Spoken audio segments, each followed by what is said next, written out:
Immerse in the profound wisdom of the Shandilya Bhakti Sutras, ancient verses, revered as a pinnacle of devotion and spiritual awareness. Under the guidance of His Holiness Swami Jyotirmayananda, plunge into the infinite ocean of this revered scripture. Discover its hidden truths. Embrace its transformative power. Awaken to new realms of divine love and spiritual awareness. The depths are calling. The deeper you dive, the more treasures you'll discover. And now, Sri Swami Jyotirmayananda.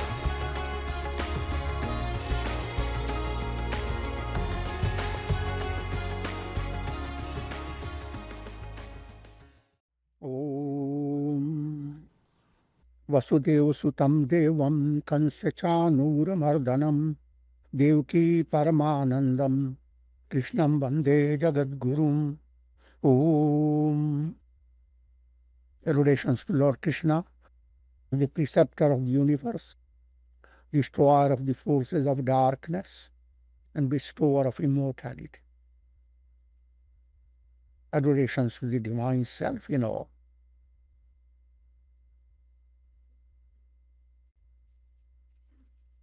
Shandilya Bhakti Sutras, Sutra number 29. Tamaishwarya Param Kashyapa Paratvat. Sage Kashyapa is of the view that the understanding that is absorbed in the Aishwarya of God, Aishwarya means majesty, that is the cause of highest devotion, Parabhat, because God is the highest in this world. So if our mind becomes absorbed in the glory of God, that would climax the state of highest attainment. And I have given you some idea. And when you look at the world, try to develop a profound sense that God, the world is an expression of God. It is His beauty that is manifest through countless beings, animals, birds, flowers, or heavenly phenomena. His majesty expresses through the mountains, profundity through the ocean, luminosity through the sun. The entire world before you is nothing but presence of God.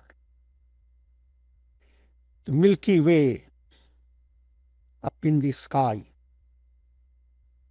Think of just the immensity of creation. One of the Milky Ways is 10,000 light years breadth, 100,000 light years length. I'm not talking about 1 year, 2 years, see, or a distance of few miles. Think of the light moving with terrible speed for 10,000 light years. That you have covered the breadth of the Milky Way. And 100,000 light years will be the length. And that Milky Way, etc., is just a drop in the bucket.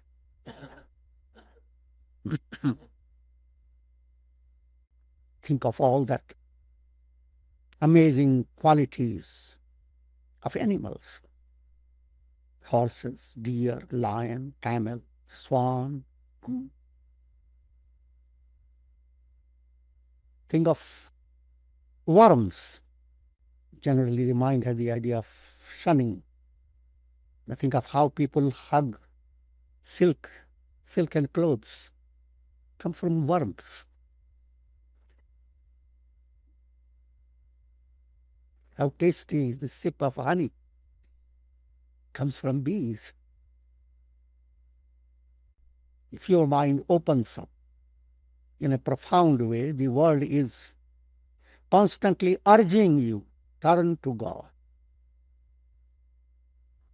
Badarayana, sage Vyasa, gives another emphasis on the path of bhakti. That emphasis is Atmaika Param Vadarayana. Sage Vyasa is of the view that the understanding that is wholly absorbed in Atman, the innermost self, that is the cause of liberation. Say understanding wholly absorbed. Understanding is that faculty, which in Sanskrit we call buddhi. But buddhi is not only the basis of reasoning, but also the basis of feeling. As your feeling turns into a higher quality, your reasoning becomes very sharp and subtle. They both go together. But in ordinary intellectual attainment, that doesn't happen. Intellectually, you may know many subtler things of the world. Feeling-wise, you will be clinging to a smallest penny.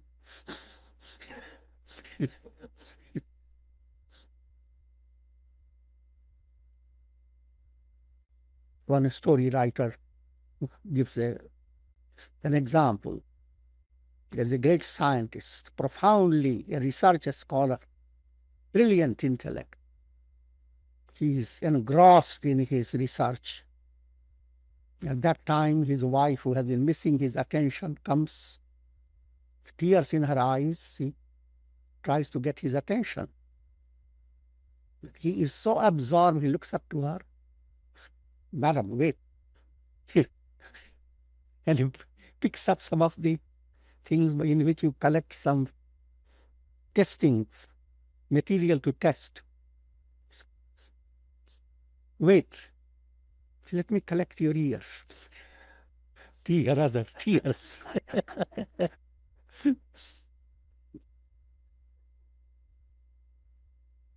And let me analyze it so that in the future I will not be upset by your tears.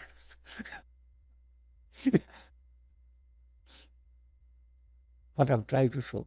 In spite of his immense intellect, he can't even understand what underlies the tears. He thinks it's a matter of just understanding. Is H2O mixed up with certain this or that? And if that's all the tears mean, then why should people be upset when others weep?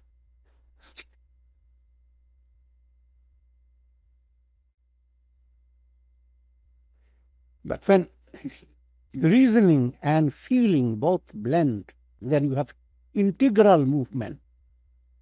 And that's what we mean by buddhi. And that buddhi has to be engrossed in the splendor of God. That's one aspect of devotion. Means when you look at the world and see all the thrilling things, you shouldn't simply bring your mind to calculations, how much distance is there. Try to bring your mind to the amazing glory of God. Your heart should blossom, expand. And the other aspect, Sage Vyasa is of the view that that understanding, the buddhi and bhavana, they should be directed towards the self in you. Who am I? The majesty of God is not just spread out in the universe. All that majesty is there right within your own heart. The kingdom of heaven is within you. All the sanctity of all the tirthas, sacred places, are within your bhavana. Your feeling were to become clear, profound, then all the pilgrimage centers are within you. Your reason were to become intuitive, then you have the highest attainment. You don't have to go anywhere. Further, if you realize you are the spirit, you can't go anywhere. So the more you go on understanding your inner self, the greater is your attainment on the path of Atmanastu kamaya sarvam priyam bhavati. That to understand instinctively, you are striving to discover the highest form of love. And the source of that process is within your own soul. For the sake of self, all becomes dear. And that has to be understood profoundly. Shandilya outwits them both. It's only from the ordinary point. Ubhaya param Shandilya. He says both are included in the bhakti mood. Thinking of God in the terms of the entire universe, the world around you. Thinking of Atman, the self, deep down within your heart. Tulsidas ji says in one of his stotras, prayerful hymns, Ram naam mani deep dharu, jiha dehari dwar, tulsi antar baharahu jo chahasi ujiyar. Keep the name of the lamp of the divine name Rama on your tongue.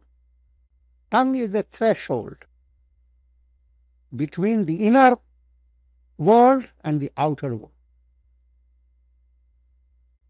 Follow the simple logic. You are in a house, in a village. Outside is darkness, inside is darkness. It's very practical to put a little lamp at the threshold. So if you are coming from outside, there is light leading you inside. If you are coming from inside, light showing you outside. Simply done. But try to understand from a profounder point of view what is meant by illumining inside and illumining outside. I'll give you very succinct philosophy of Vedanta. There are 6 forms of samadhi. First, focus on internal. If you have internal illumination, what will happen to you? You will be practicing 3 types of samadhi. Antardrishyanuviddha samadhi. Antardrishyanuviddha means when you are looking at your mind, all that happens within your mind is the drishya, something you are seeing, like you have open a window and are seeing clouds. You are the witness of your thoughts. Consider those thoughts as drishya, variable things. And of course, the purpose of looking at the functions of the mind is to remove from your mind vikaras, anger, hate, greed, all that is stressful to the ego. Try to understand all that is like clouds, and you are not affected by it. Anxiety becomes intense when you feel that you are completely engulfed by these miseries.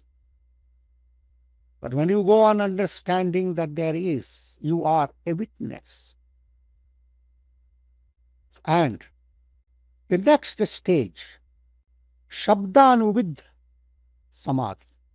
Use in your mind certain affirmative terms, positive affirmation.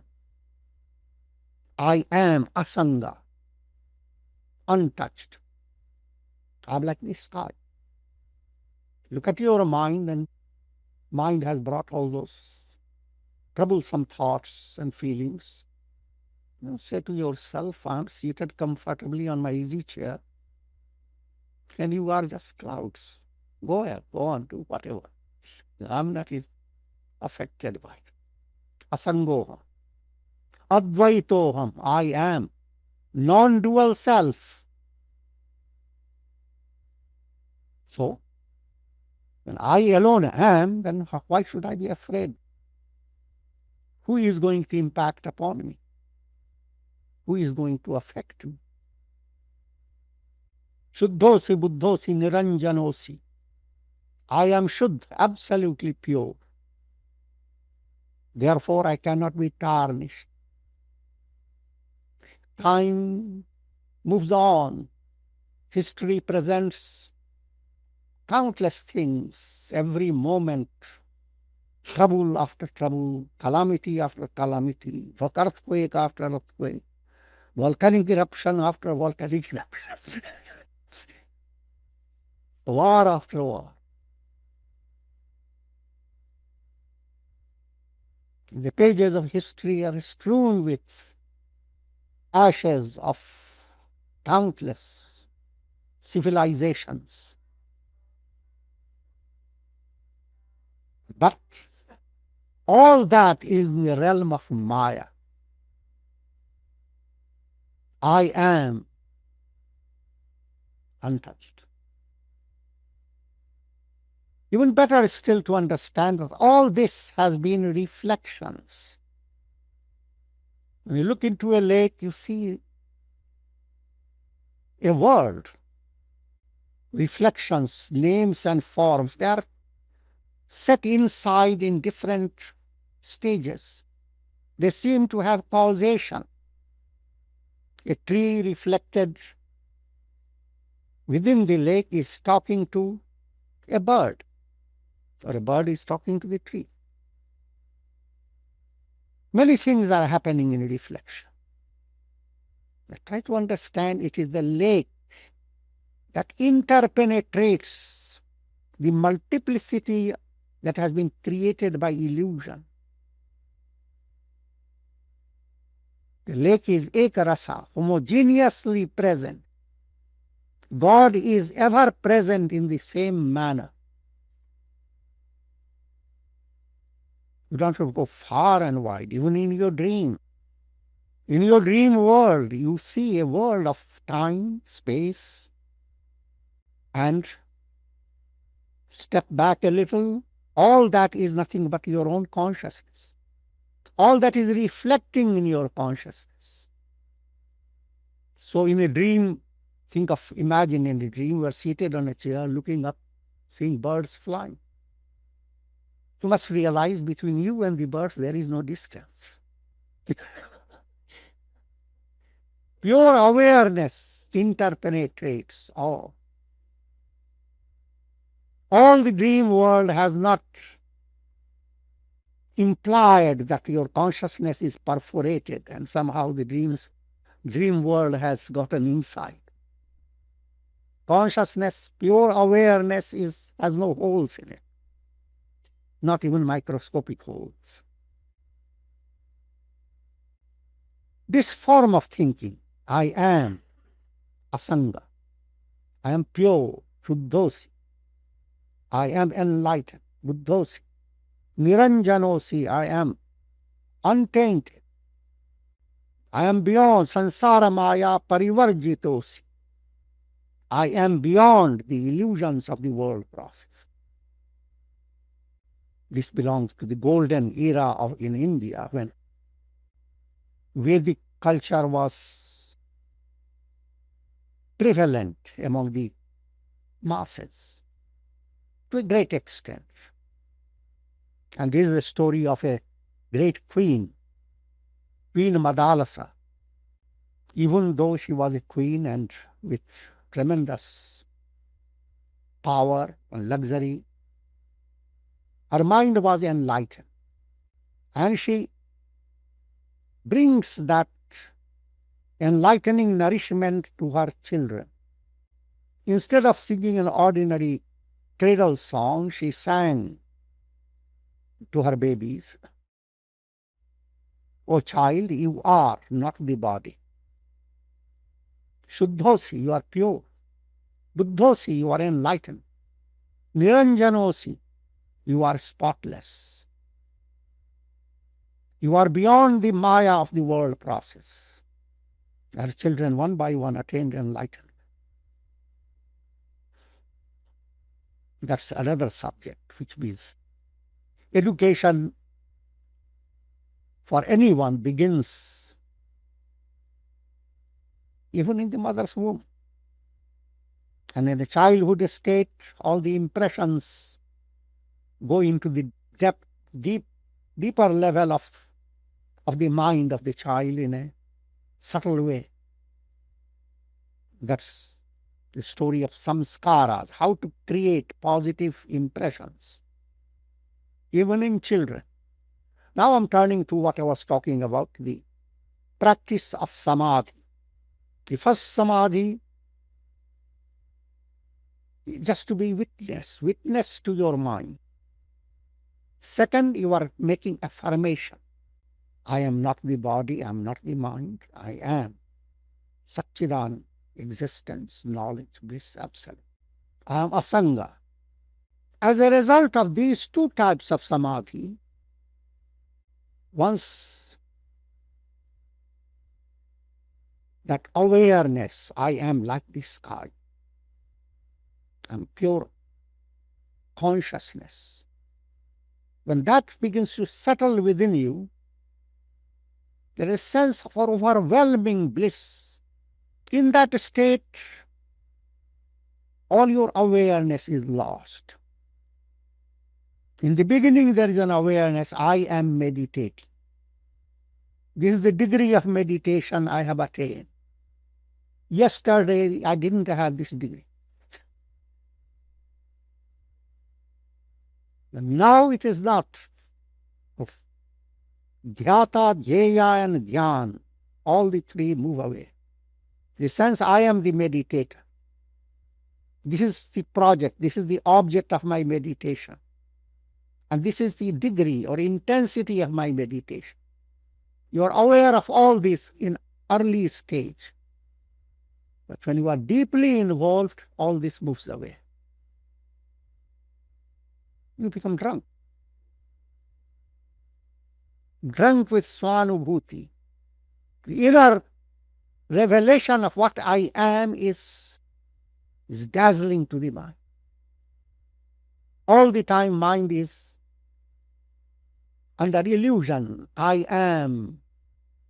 You don't know what I am. Ego self. Constantly shaking, constantly trembling, constantly afraid. But when you begin to have the awareness, I am, Aham Brahmasmi, I am Brahma. That revelation fills your mind with immense joy. And through this subjective meditation, you reach the level of nirvikalpa. Now, similarly, there is an objective movement. Just like with a subjective, internalized movement, you reach a state of nirvikalpa. Similarly, in an externalized way, when you are aware of the world, three stages are there. Vahya Drishyānuviddha Samadhi. Bring to your mind the external world. What does the external world mean to you? Because it's through the mind you become aware of everything. And try to develop that subtle art that behind all things that go to form the external world, there is only one invariable basis, and that is Sat, existence. This point I have elaborated in previous lecture. A simple illustration. You have a tree in front of your house. So you go on telling everyone, look, this is a tree, a mango tree, or maybe a flamboyant. Hurricane breaks it down. To cut this story short, the tree has been converted into furniture. Now you tell people, look, what a wonderful furniture. You never give the name of tree anymore. In course of time, termites take over. So you tell people, this is dust, garbage, throw it away.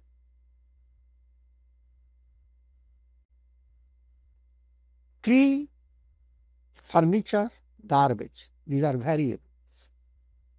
What is invariable behind these three is existence.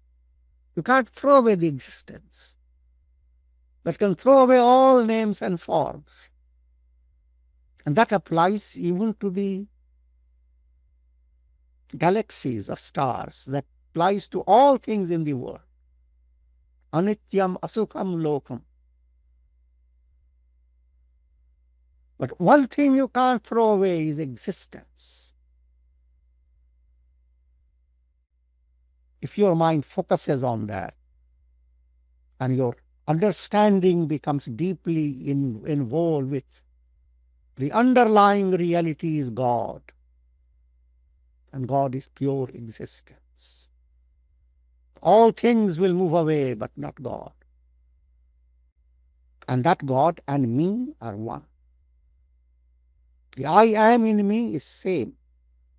The next stage, called Vahya Shabdanuviddha Samadhi, keeping your focus on the external world, create affirmations in your mind.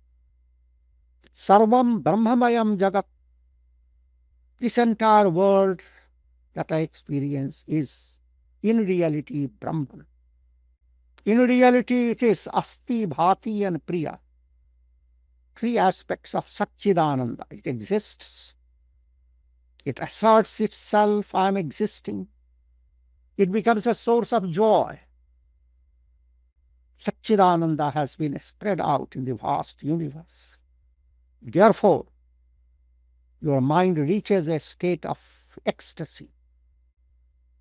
Through this objective approach, you come to the same nirvikalpa state.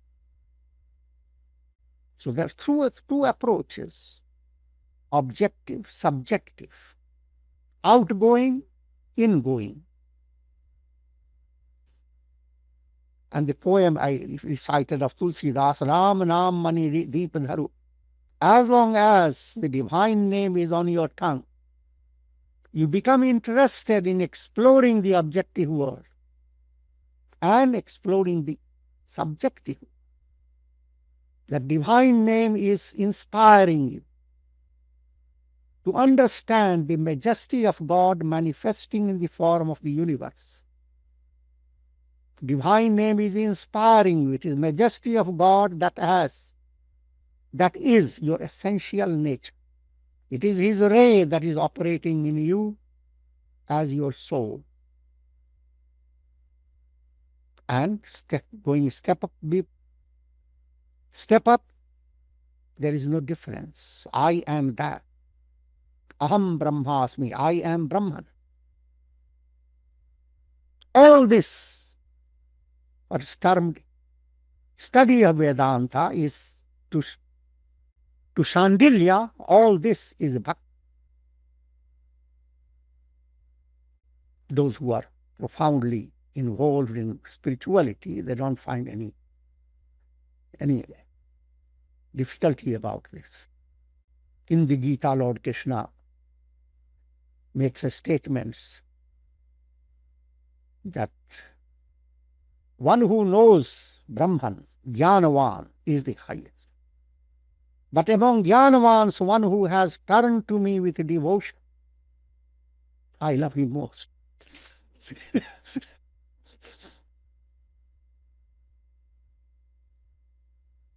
And Shandilya takes that as his support. That ultimately, it is not jnana that is the test of your attainment. It is profound devotion. Devotion is simply a name of intuitive experience. Vaishabhyat asiddhamiti chet na abhijnanavat avaishishyat. If it be said that this cannot be proven because of the contradictory nature of realization of God and the inner self, it's contradictory. As you go on studying scriptures, first thing that comes to your mind is to understand jiva, individual soul, the limitations of the soul. Jiva is always led by karma, is subject to afflictions, ignorance, egoism, attachment, hatred, fear of death. These are called afflictions. God, on the other hand, is absolutely free. He possesses infinite majesty, infinite dharma, righteousness, infinite wealth, infinite wisdom, infinite power, infinite dispassion. These terms are called bhagas. These are the divine attributes of God. Therefore, he is called Bhagavan. How can this individual soul be Bhagavan, God? In a sectarian religion, sometimes people come to great trouble. Anyone who says, I am Bhagavan, will be ousted, tortured. Is considered a great insult. That is because of limitation in understanding. When Rama asked Hanuman, how am I related to you? Hanuman gives the answer that to the extent I am identified with the body, I am a slave, you are the master. But to the extent I am soul, from the soul point of view, I am a ray, you are the sun. And from the deepest point of view, innermost point of view, I and you have no difference. Same. I am that am I. So the Vedic scripture gives you 3 levels. And if you practice all the 3, you are practicing integral yoga. By karma yoga, you are maintaining I am, an instrument in divine hand. As you practice meditation, you begin to discover that you are a ray of God, and therefore you have to have something God-like in your personality. So begin to develop divine qualities. And realize those qualities are natural to you. The defects that have entered in your mind, they are abnormal, they are artificial. The dust that settles on a mirror, that's artificial. Mirror is natural. Good qualities are natural to you. If you develop them, you are relaxed. The negative qualities are unnatural to you. If you develop them, they are worried. A lot of stress is involved. How to support it? One lie, support it by 10 more lies. One negative karma, support it by many other negative karmas. And there is no end. That's the world of Rakshasas, the demoniac. So therefore, and stepping up to the highest level, Aham Brahma, I am Brahman. There is absolutely no difference. Think of a jar with water, sun reflecting in it. The reflected sun in a jar of water is totally different from the real sun. Totally different in the sense the real sun is not shaking, it's not dependent upon the water. If you attain enlightenment, imagine the water has disappeared. What happened to the reflected sun? It doesn't exist. Did it die? Should you weep for it? No. That's the sun.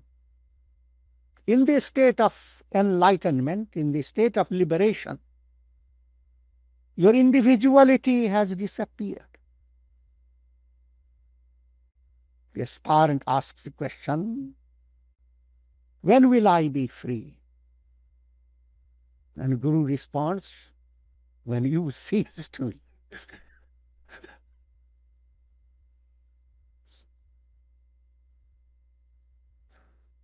when your I ceases to be. The river says, when will I find myself in perfect fulfillment? And the answer is, when you are no longer asking, when you become one with the ocean. When you have entered the ocean, you don't stand back and say, oh, I have attained the ocean. Put it in a very simpler way, even in ordinary experience, sometimes people are worried, will they go to sleep or not? And then parent is more worried than you, so parent looks into place where children are sleeping, asks, are you all asleep?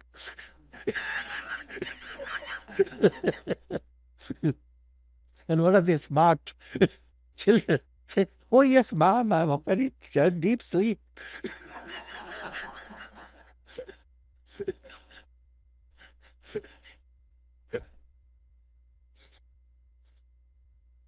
And that's a lie.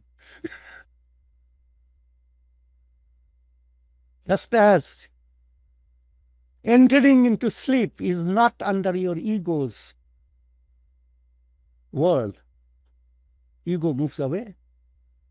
In the same way, enlightenment, experience of enlightenment, your sense of individuality moves away. And it is not a loss. And with this we conclude. Om Shanti Shanti. Thank you for joining us on this journey of spiritual growth.